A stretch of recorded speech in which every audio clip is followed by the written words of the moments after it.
నేను ఇంటికి వెళ్ళినప్పుడు ఇంటి ఆడపడుచు అని చెప్పి నాకు ఈ సారీ ఇస్తే నేను ఈ సారీయే కట్టుకుంటాను. ఆ, పుస్తకం ఆవిష్కరణకి నేను ఈ సారీయే కట్టుకుంటానని చెప్పాను. So here I am. And ఇంకొక విషయం ఏంటంటే చిన్నప్పుడు అంటే స్కూల్లో చదువుతున్నప్పుడు టీ నగర్లో రామకృష్ణ స్ట్రీట్లో నా క్లాస్మేట్ ఆనంది అని ఉండేది. ఎదురిల్లు అల్లుగారిల్లు. మేము అక్రాస్ ద రోడ్ పరిగెత్తుకుని వెళ్ళేది అడ్మైర్ చేసేవాళ్ళం సిస్టర్స్ని. వాళ్ళు చక్కగా సారీ కట్టుకుంటుంటే మేము అప్పుడు ఇంకా స్కర్ట్ అండ్ బ్లౌజ్లో ఉన్నాం అనమాట. సో మెల్లిగా హాఫ్ సారీ నుంచి సారీకి షిఫ్ట్ అవ్వడానికి ఆదుర్తా వాళ్ళని చూసి. సో ఎలా సారీ కట్టుకోవాలని నేర్చుకుంది కూడా వాళ్ళ దగ్గర నుంచే. సో అక్కడి నుంచి వచ్చిన క్లోజ్నెస్ ఇది. ఎక్కువగా కలవకపోయినా వేరే వేరే ఊర్లైనా స్టిల్ దట్ క్లోజ్నెస్ హార్ట్లో ఇంకా అలాగే ఉంది. So that continued. అండ్ ఒక ఇంట్రొడక్షన్ ఇవ్వాలి నేను, ఎందుకంటే సంజయ్ అన్నారు కదా మేము ఇంటికి వెళ్ళి పిలిచామని. బిఫోర్ దాట్, దానికి ముందే నేను ఫోన్ చేసి సురేఖకి ఫోన్ చేసి ఇలా అనుకుంటున్నాము, బుక్ ఉంది, అది చిరంజీవి అనే గారే దాన్ని రిలీజ్ చేయాలి అని అంటే అసలు ఇంకో థాట్ లేదు, ఆయన అడగలేదు, ఏమీ లేదు. అయ్యో అవునమ్మా తప్పకుండా చేస్తారు, అంతా ఆయనే చూసుకుంటారని గబగబా చెప్పేసింది. అంటే అది కాదు, ఆయన్ని అడిగేసి అంటే నేను చూసుకుంటానులే అన్నీ అని చెప్పి పెట్టేశారనమాట. This is how it went. నేను ఇంటికి వెళ్ళి ఫార్మల్గా పిలవటం అదంతా తర్వాత. అప్పుడు నేను చూడలేదు. అంటే అవార్డు వచ్చిన తర్వాత, పద్మవిభూషణ్ వచ్చిన తర్వాత నేను చూడనే లేదు. నేను చూడాలి, నేరుగా వెళ్ళి ఇన్వైట్ చేయాలని చెప్పి మా ఆయన నేను ఇంటికి వెళ్ళి వాళ్ళని కలిసి ఇల్లంతా తిప్పి చూపించారనమాట. అంటే నాకు రెనోవేట్ చేసిన తర్వాత నేను చూడలేదు ఇల్లు. సో ఎంత చక్కగా నా చేయి పట్టుకుని ఒక తోడు పుట్టిన సిస్టర్ని ఎలా ట్రీట్ చేస్తారో అలా.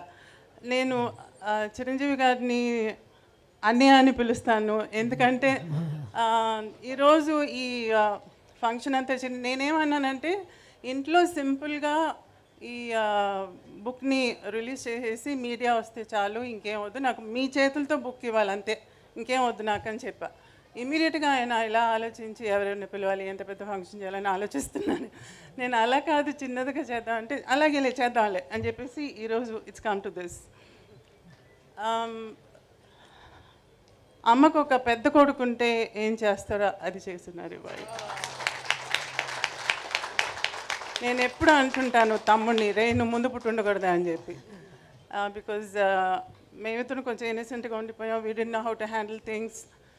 అన్నీ చాలా యంగ్ ఏజ్లో జరిగిపోయినాయి. బట్ ఈరోజు ఒక పెద్ద కొడుకుగా ఉండి అమ్మకి ఇలా చేస్తున్నారంటే I don't know what to say.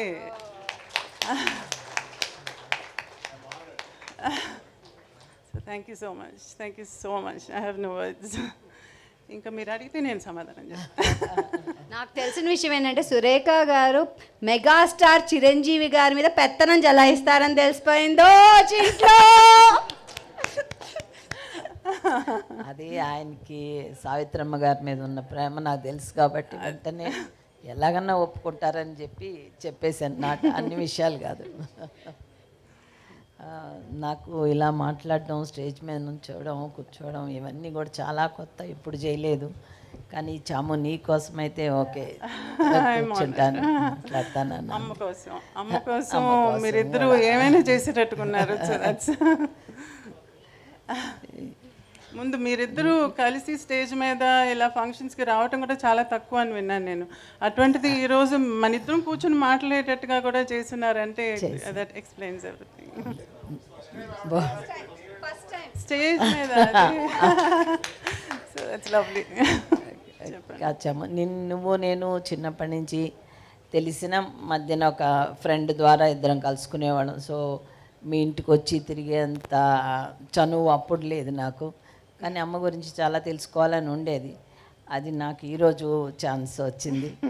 So I want to ask you some things.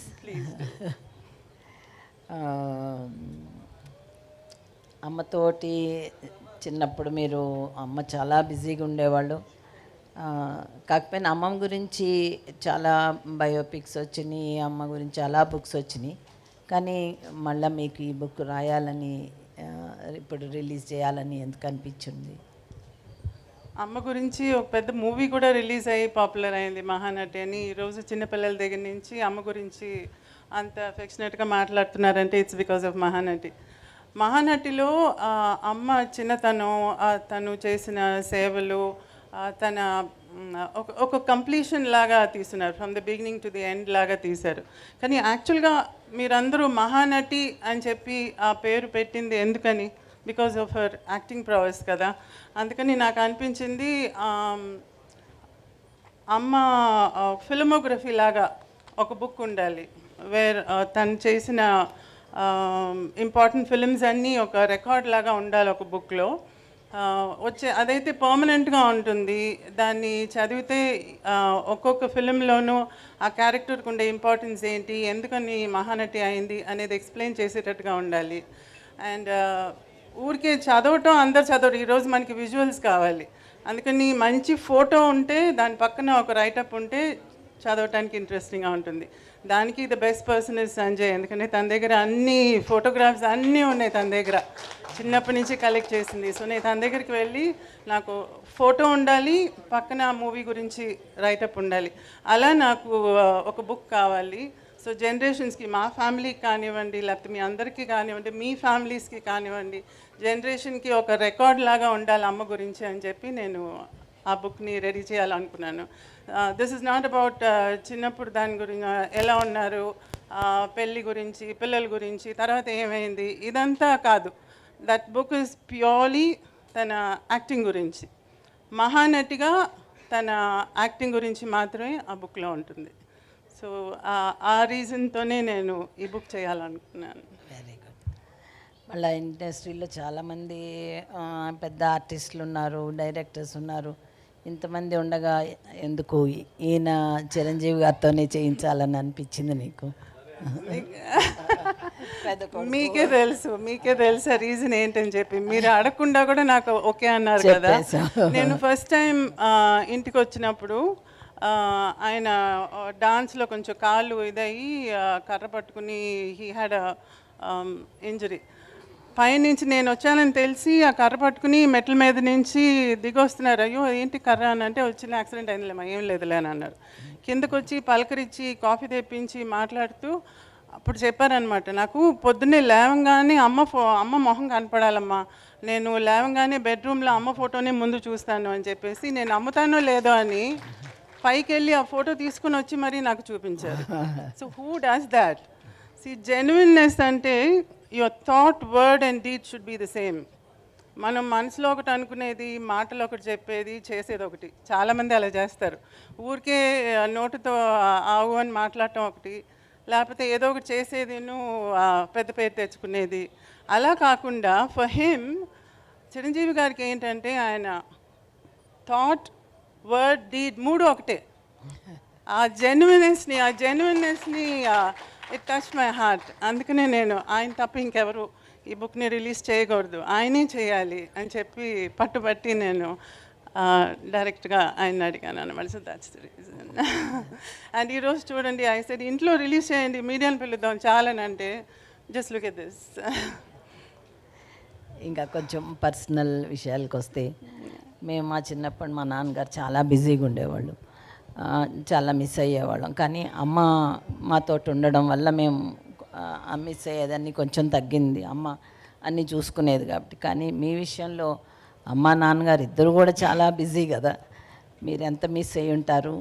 అమ్మతో టైం అసలు స్పెండ్ చేయడానికి వీలుండేదా కాదా ఏంటి అని? చాలా మిస్ చేసామండి యాక్చువల్గా. I did miss. ఎందుకంటే నేను స్కూల్కి వెళ్ళేటప్పుడు స్కూల్లో వచ్చి పేరెంట్ టీచర్స్ మీటింగ్ ఉంటుంది. ఆ పేరెంట్ టీచర్స్ మీటింగ్కి అంతా అందరూ పేరెంట్స్ వస్తారు, కానీ నాకు పేరెంట్స్ రారు. ఎందుకంటే వస్తే జనం వచ్చేస్తారు, షీ కాన్ కమ్. అది నాకు అప్పుడు అర్థమయ్యేది కాదు. అందరికి వస్తారు, నాకు రారు అని అనిపించేది. తర్వాత ఎవరైనా ఇంటికి వెళ్తే అమ్మ వచ్చి తలదువి జడలేయటం ఇవన్నీ చూస్తున్నప్పుడు నాకు జడేయట్లేదు రోజు నాకు స్కూల్కి వెళ్ళేటప్పుడు అని అనుకునేదాన్ని. నాకు నర్స్ ఉండేది, తను చేసేది, లేకపోతే అమ్మమ్మ చేసేది. నేను స్కూల్ నుంచి ఇంటికి వచ్చినప్పుడు నాకు టిఫిన్ పెట్టడం కానీ అవన్నీ మా అమ్మ ఉండేది కాదు. కానీ నైట్ నేను పడుకున్నప్పుడు అమ్మమ్మ దగ్గర పడుకునేదాన్ని. పొద్దున్న లేచి చూస్తే అమ్మ నాన్న మధ్యన ఉండేదాన్ని. అంటే అమ్మ షూటింగ్ ఫినిష్ చేసి వచ్చిన తర్వాత నన్ను ఎత్తుకొని పోయి తన రూమ్లో పెట్టుకునేది అనమాట. సో నేను పొద్దున్న లేచినప్పుడు so she was also missing me. అవన్నీ నాకు అప్పుడు తెలియదు, కానీ తర్వాత వెన్ యూ గ్రో అప్ ఇవన్నీ థింక్ చేసినప్పుడు ఎంత she was trying to work for us. మా కోసంగా అంత చేసింది, మా కోసంగా అంత ఆస్తులు కూడా చేసింది. అంటే ఆస్తి చెయ్యాలని యాక్టింగ్ కాదు, తన యాక్టింగ్ వల్ల ఆస్తులు ఏర్పడినాయి. సో అలా చేసి బయట వాళ్ళకి ఇవ్వగా కూడా again she was able to keep a lot. మాకు కూడా పెట్టడానికి they was enough. And time అంటారా, quality time.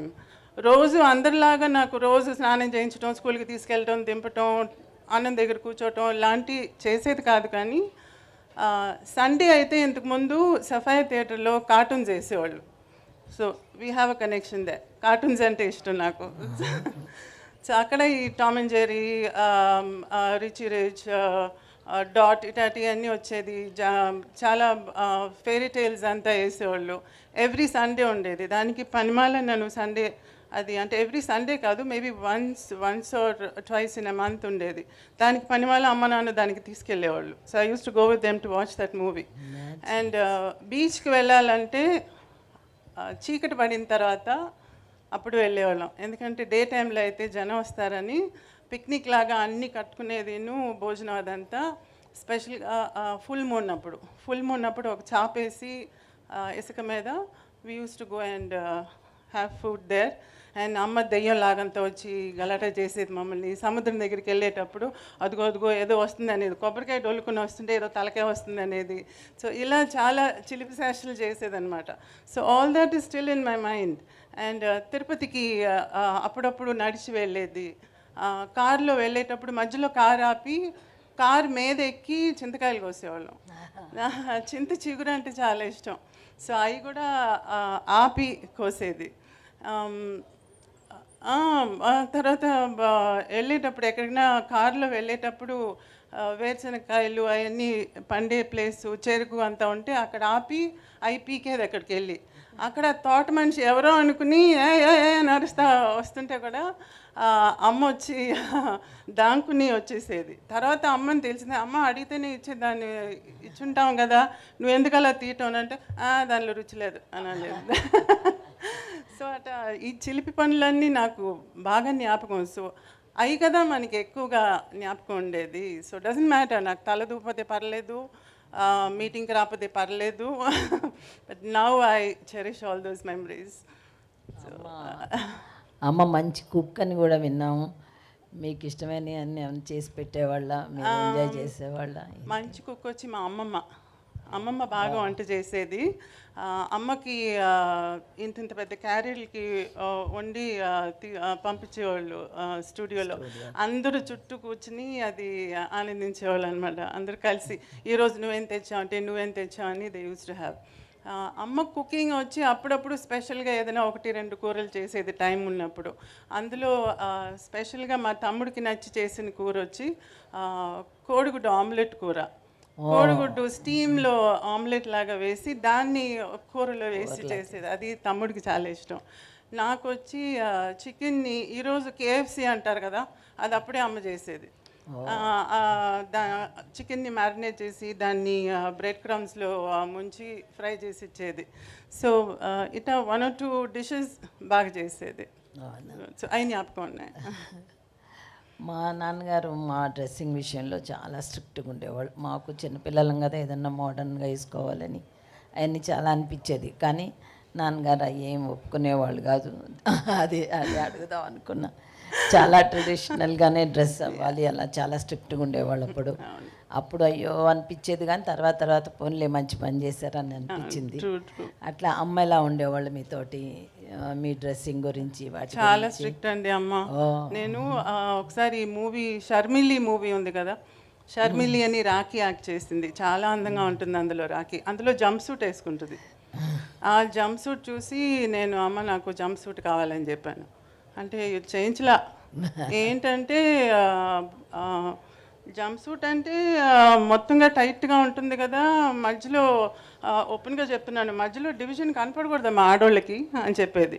So pant shirt వేసుకుంటే కూడా the shirt should be below, cuts కనపడకూడదు. సో మోకాల దాకా ఉండాలన్నమాట. తను చక్కగా పావడ, పరికిణి, హాఫ్ శారీ అవన్నీ చాలా ఇష్టం ఆమెకి ట్రెడిషనల్గా. సో అవి ఎక్కువగా నాకు అలవాటు చేసింది, సారీస్ అలవాటు చేసింది, సారీ డిజైన్ చేసేది. అమ్మ సారీస్ కూడా చాలా ఉండేవి కదా, ఆ సారీస్ని కూడా మళ్ళీ తిరిగి నాకు హాఫ్ శారీకి, స్కర్ట్స్కి అంతా కుట్టించేది. సో ఆ ట్రెడిషనల్లీ తనకి బాగా ఇష్టం. ప్యాంట్ షర్ట్ అంతా పెద్దగా లేదు, కానీ నేను కొంచెం మా నాన్న దగ్గరికి వెళ్ళి కొంచెం అలా అలా అడిగి అన్నట్టు కొనుక్కునేదాన్ని ఆశకి. బట్ షీ నెవర్ అప్రూవల్ లేదు. అంతే అన్నమాట. మళ్ళీ ఎవరైనా పిల్లలు కుక్క పిల్లల్ని, పిల్లి పిల్లల్ని ఏమన్నా అడుగుతారు, నువ్వేమో పాములంటే ఇష్టం అని చెప్పేదన్నమాట. దానికి అమ్మ నీకు పాములంటే ఎంత ఇష్టమో తెలుసుకొని రోజు పాములోని ఇంటికి పిలిపించి ఆ పాము పిలిపించి నీకు చూపించేవాళ్ళంట. నిజమేనా? అవును. అది ఏమైందంటే నీ మీద ఎంత ప్రేమ, నీకు ఏది కావాలంటే చెయ్యాలని అమ్మకి. నాకు ఇంతకుముందు ఇళ్ళకి వచ్చేవాళ్ళు, మీ అందరికీ కొంతమందికి తెలిసి ఉంటుంది, ఇళ్ళకి మ్యాజిక్ షో చేసుకుంటూ వచ్చేవాళ్ళు. పావుని మెడ మీద తగిలించుకుని బుట్ట అంతా తీసుకుని వచ్చి ఇంట్లో మ్యాజిక్ చేసేవాళ్ళు. దాన్ని ఏమంటారు, కీరిపుళ్ళని ఏమంటారు, సారీ మై తెలుగు, మంగూస్ను పాము తీసుకుని వచ్చి దాన్ని ఫైట్ చేయటం అంతా చూపించేవారు. ఒక చిన్న పిల్లని తీసుకుని వచ్చేవాడు, ఆ పిల్లని బుట్టలోపలేసి కాసేపటికి బుట్ట తీస్తే ఆ పిల్ల ఉండేది కాదు. ఈ మ్యాజిక్ అంతా మా ముందు చేసేవాళ్ళు అనమాట ఇంటికి వచ్చి. అప్పుడు అమ్మ వాళ్ళకి ఏదైనా డబ్బులు ఇచ్చేది. అందులో నాకు అట్రాక్ట్ అయ్యేది ఏంటంటే పాము. ఆ పాము అలా పోయేది, దాన్ని తీసి మేడ మీద వేసుకునేది, అటు పెట్టేది, మాయం చేసేది, అంతా చేస్తుంటే నేను తాకొచ్చా పావుని అని అడిగా. తాకొచ్చు, అది పర్వాలేదు అన్నారు. అది దాంతో ఆడుకుంటూ దాన్ని మేడ మీద వేసుకుంటూ అవన్నీ ఆడుకుంటూ ఉంటాం చూసి రేపు కూడా వస్తావా అని అడిగా. అలా ఊరికే వాళ్ళని పిలుస్తుంటే అమ్ముండి సరే నువ్వు వారానికి ఒకసారి వీకెండ్లో వచ్చి కాసేపు మ్యాజిక్ చేసి పాపకి ఆడిచ్చేసి వెళ్ళు అని చెప్పి అన్నారనమాట. సో అలా పాముతో ఆగలేదు. మేము కొడైకెనాల్కి వెళ్ళినప్పుడు అక్కడ పుదుకోట రాజా అని ఉన్నారు, ఆయన వేటకి వెళ్ళి పులినంత వేటాడి వచ్చాడు. వేటాడి వచ్చినప్పుడు ఒక పులి పిల్లలు ఒక 4-5 ఉన్నాయి ఇంట్లో. ఇంటికి తీసుకెళ్ళి పులి పిల్లలు చూస్తావా అని చెప్పి అమ్మని నన్ను తీసుకెళ్ళి చూపిస్తే అందులో 2 పిల్లల్ని తీసుకుని మేము చెన్నైకి వచ్చేసాం, ఇంట్లో పెంచుకుంటాం అని చెప్పి. ఒక 2 వీక్స్ ఉండింది మా దగ్గర, మేము బాగా ఆడుకున్నాం పులి పిల్లలతో. దాని తర్వాత నాన్న షూటింగ్ నుంచి తిరిగి వచ్చి తిరిగి పంపించేశారు. అయ్యేం అలాగే ఉంటాయి అనుకుంటున్నారా, పెద్దవి అవుతాయని. కాదు, మేము పెంచి దాన్ని పెట్ చేసి డాగిలాగా చేసేస్తామంటే నథింగ్ డూయింగ్ అని పంపించేసి నేను బోన్ చేయకుండా ఒక వారం ఉండి. సో అలా తర్వాత యానిమల్స్ అంటే చాలా ఇష్టం అమ్మకి. కుందేళ్ళు ఉండేది ఇంట్లో, నెమలు ఉండేది, అండ్ దెన్ చాలా యానిమల్స్ ఉండేవి. కుక్కలు అయితే అసలు లెక్కేలేదు, పిల్లులు లెక్కేలేదు, పక్షులు ఉండేవి, ఫిష్ ఉండేది, ఫిష్ పాండ్స్ అన్నీ ఉండేవి. సో ఒక చిన్న జూ ఉండేది ఇంట్లో.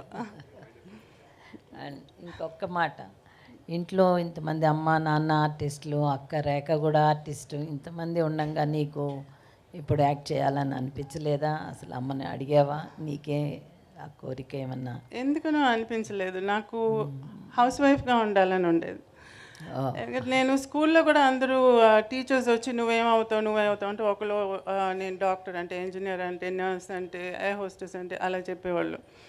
కానీ నాకు హౌస్ వైఫ్గా ఉండాలని ఉండేది. ఎందుకంటే నాకు ఇల్లు చూసుకోవటం, పిల్లల్ని పెంచడం ఇదంతా మేబీ బికాజ్ నేను ఆ పార్ట్ అమ్మ దగ్గర కొంచెం మిస్ చేశాను కదా, అందుకని నేను వచ్చి నా పిల్లలకి అలా ఉండాలి అని అనిపించేది నాకు. సో ఐ డిసైడెడ్ అప్పుడే I'm a house wife.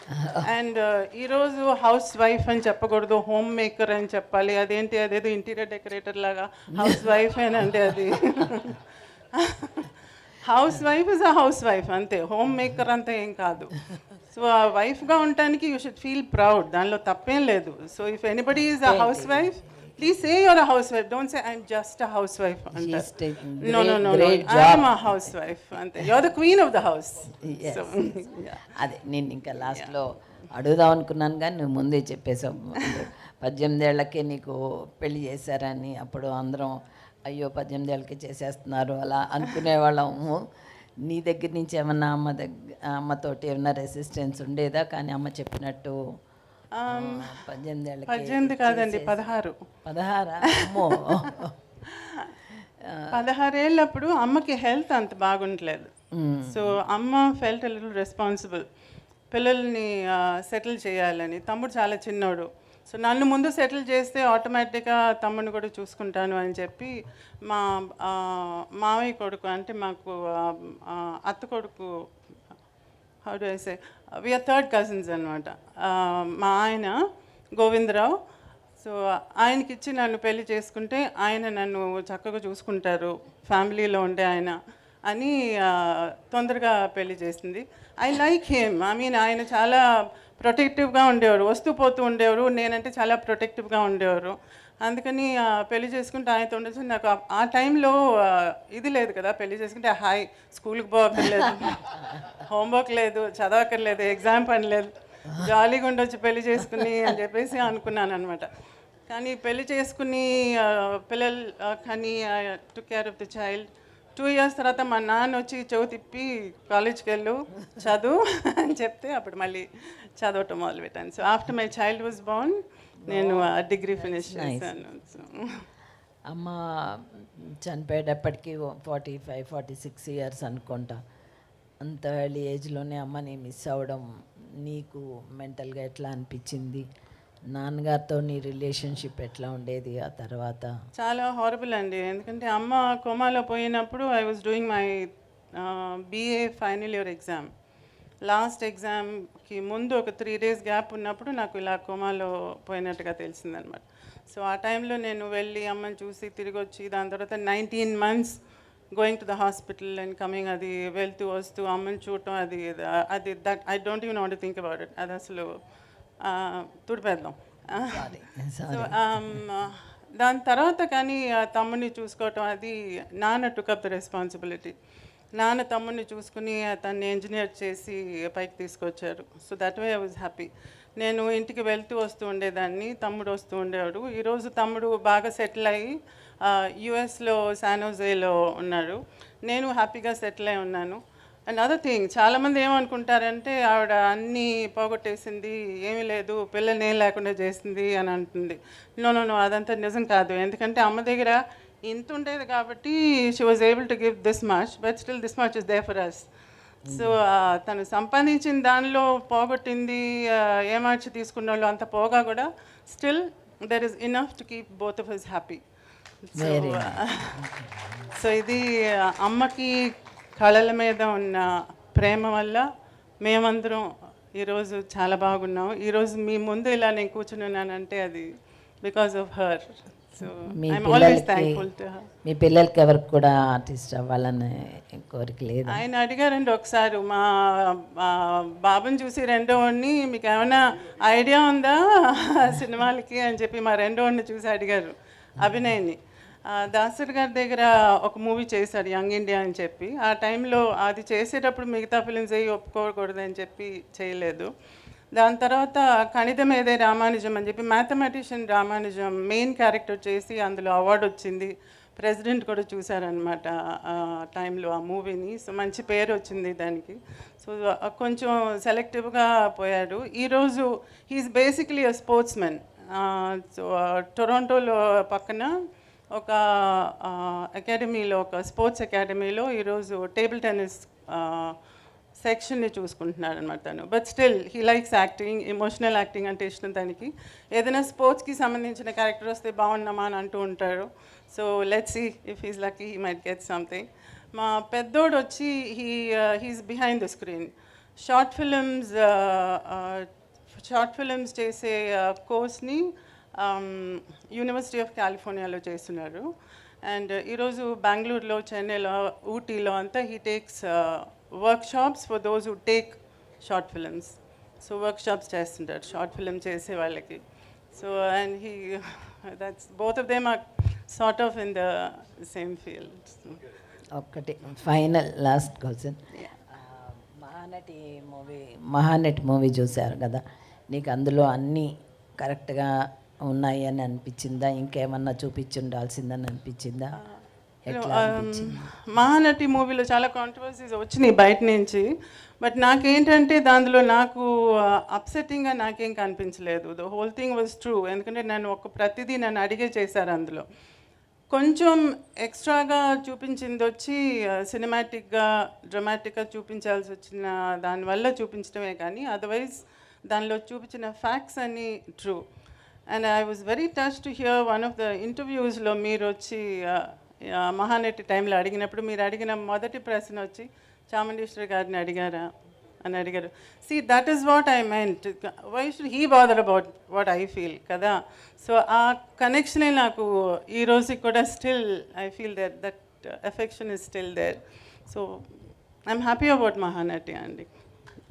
Thank you చాము. Thank you. It was so nice talking to you in the open. And నా కోసంగా ఫస్ట్ టైం స్టేజ్ మీదకి వచ్చి మాట్లాడింది చాలా థ్యాంక్స్ అక్క, చాలా thanks. Thank you so much ఇద్దరికి. సురేఖ గారు as a host, a big round of applause.